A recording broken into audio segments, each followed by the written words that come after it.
Espezinhados. No primeiro livro desviei-me de tal modo das minhas aventuras para narrar o que aconteceu ao meu irmão que, nos 2 últimos capítulos, eu e o cura ficamos esquecidos na casa abandonada de Aliford para onde fugiramos a fim de escaparmos da fumaça negra. Vou resumi-las. Permanecemos toda a noite de domingo e todo o dia seguinte, o dia do pânico, numa pequena ilha isolada do resto do mundo pela fumaça negra. Ficamos na expectativa, sofrendo por não podermos fazer nada durante aqueles 2 fastidiosos dias. Estava preocupado com a minha mulher. Imaginava-a em Le Aterread, aterrorizada, em perigo, chorando já como se eu fosse um homem morto. Passeava-me pelas salas e gritava, pensando no nosso afastamento, em tudo aquilo que poderia acontecer na minha ausência. Sabia que o meu primo era suficientemente corajoso para enfrentar qualquer emergência, porém, ele não era a espécie de homem que apreende rapidamente o perigo, que age com prontidão. Não se precisava agora de bravura, mas de reflexão. Alimentava uma única esperança, a de que os marcianos ainda a não tivessem encontrado. Tais dúvidas faziam-me sofrer. Os constantes juízos do cura aborreciam-me cada vez mais, o seu desespero já me enfastiava. Depois de o ter censurado em vão, afastei-me dele, e fui para uma sala que servia, sem dúvida, de escola, pois continha globos, bancos e cadernos de exercícios. Como ele fosse atrás de mim, refugiei-me num sótão. Queria estar só com a minha dor, fechei a porta à chave. Estivemos totalmente secados pela fumaça negra durante todo esse dia e a manhã do seguinte. No domingo à noite avistamos sinais de gente na casa vizinha, um rosto que assomou a uma janela, movimentos de luzes e, por fim, o bater de uma porta. Mas não sei de quem se tratava nem do que lhes aconteceu. Não vimos sinais deles no dia seguinte. Durante toda a manhã de segunda-feira, o vento impeliu a fumaça negra em direção ao rio. Crepitava cada vez mais perto de nós e, finalmente, dirigiu-se ao longo da estrada de acesso à casa que nos servia de refúgio. Cerca do meio-dia, um marciano atravessou os campos, destruindo tudo à sua passagem com um jato de vapor sobreaquecido, o qual se elevou contra as paredes, despedaçou todas as janelas em que tocou e queimou a mão do cura quando este fugia da sala da frente. Finalmente, nos atrevemos a espreitar de novo para fora, e pareceu-nos que a região a norte tinha sido assolada por uma tempestade de neve negra. Quando olhamos na direção do rio, ficamos atônitos ao ver o vermelho que se misturava com o negro dos campos e plantações queimadas. Durante alguns momentos, não nos apercebemos de quanto isto afetava a nossa posição. Sentíamos-nos apenas vagamente libertados da fumaça negra. Porém, mais tarde, notei que já não estávamos secados e que podíamos sair.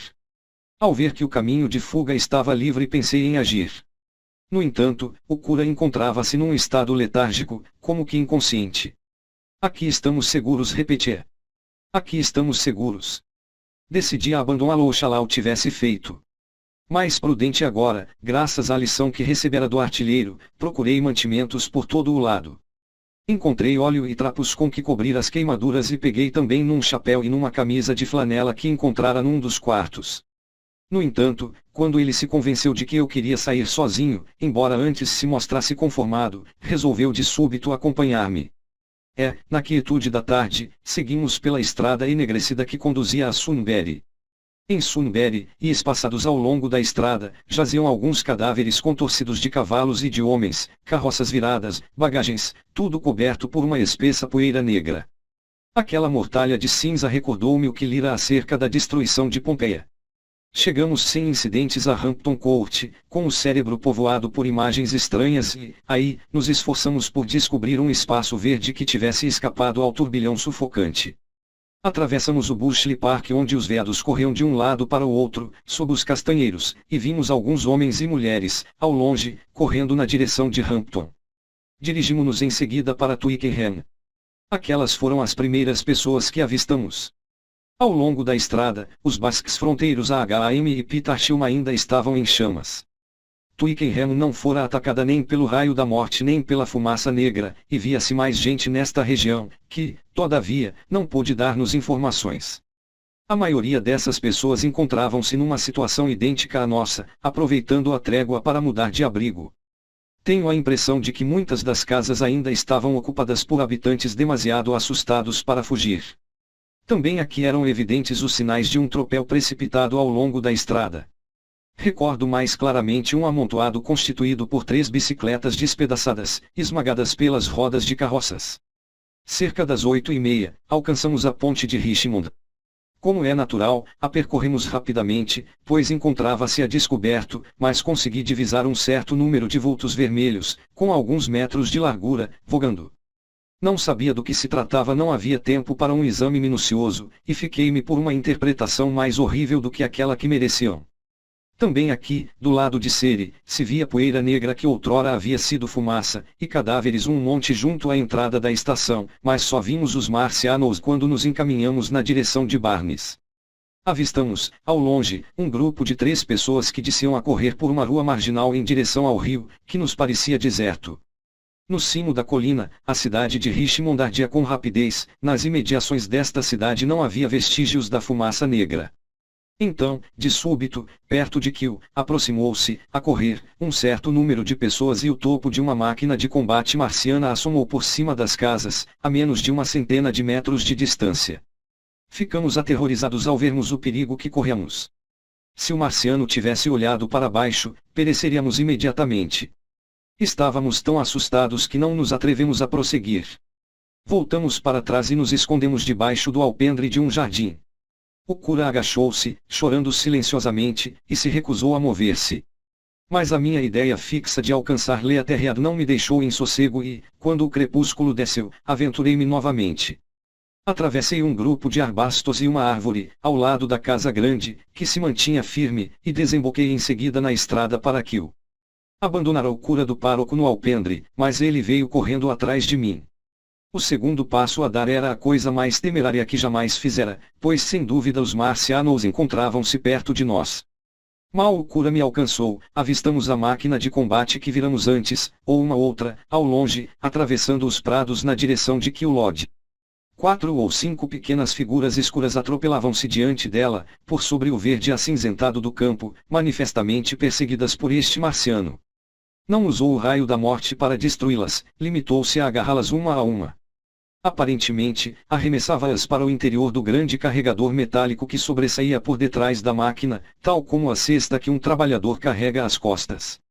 Compreendi pela primeira vez que o propósito dos marcianos não deveria ser, simplesmente, a destruição dos humanos derrotados. Ficamos petrificados durante alguns momentos, depois voltamos e fugimos por um portão, que se encontrava atrás de nós, para um jardim murado, deixamos-nos cair num fosso que surgiu oportunamente e ali ficamos até surgirem as estrelas. Entretanto, mal nos atrevemos a cochichar. Suponho que deveriam ser umas 11 horas quando ganhamos coragem para continuar. Desta vez, não nos atrevemos a seguir pela estrada. Rastejamos, antes, ao longo das sebes e através das plantações perscrutando penetrantemente a escuridão. Ele seguia à direita e eu à esquerda, procurando vislumbrar os marcianos que pareciam encontrar-se muito perto de nós. Casualmente, encontramos uma área queimada e enegrecida, agora arrefecida e coberta de cinzas, e um certo número de cadáveres de homens, espalhados, com a cabeça e o tronco horrivelmente queimados, mas com as pernas e o calçado na maioria intactos, e mais adiante, a alguns metros de distância de 4 espingardas rachadas e de algumas caretas de peças feitas em pedaços, cadáveres de cavalos. Shin, ao que parecia, escapará à destruição, mas a região estava despovoada e mergulhada no silêncio. Não encontramos aqui nenhum cadáver, no entanto, a noite estava demasiado escura para que pudéssemos proceder a buscas nas estradas que marginavam a zona.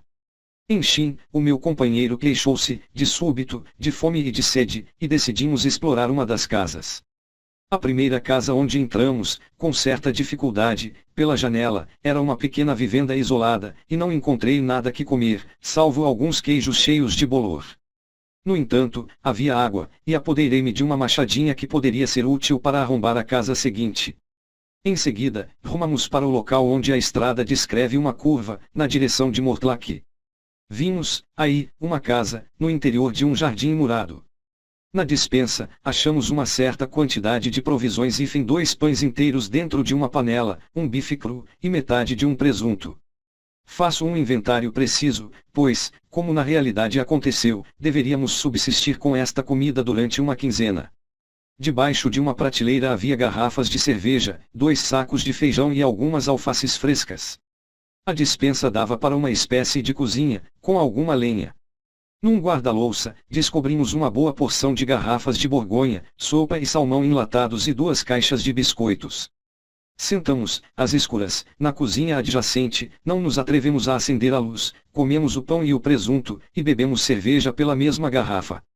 O cura, embora ainda amedrontado e inquieto, mostrava-se agora singularmente ativo e eu incitava-o a comer, para que conservasse as forças, quando aconteceu aquilo que significava uma ameaça de encarceramento.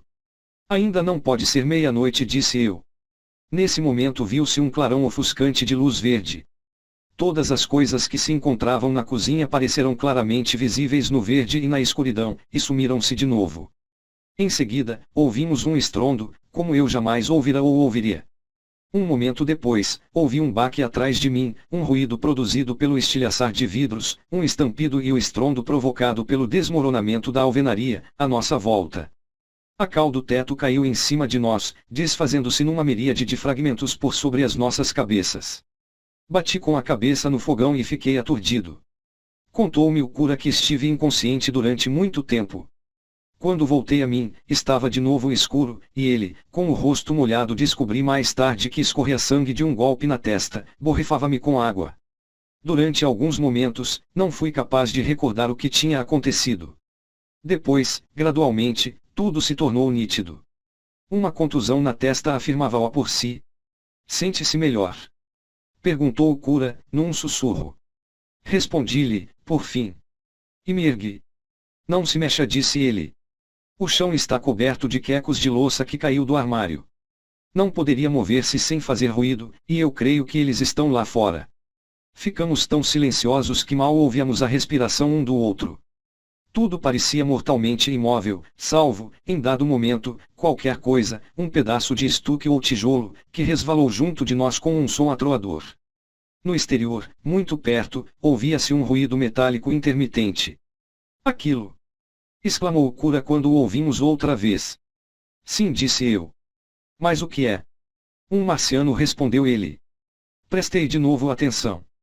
Não me pareceu o ruído provocado pelo raio da morte, afirmei, e durante alguns momentos julguei que uma das grandes máquinas de combate tinha embatido na casa, como quando assistira ao choque de uma delas com a igreja de Shepperton. A nossa situação era tão estranha e incompreensível que mal nos mexemos durante 3 ou 4 horas, até nascer o dia.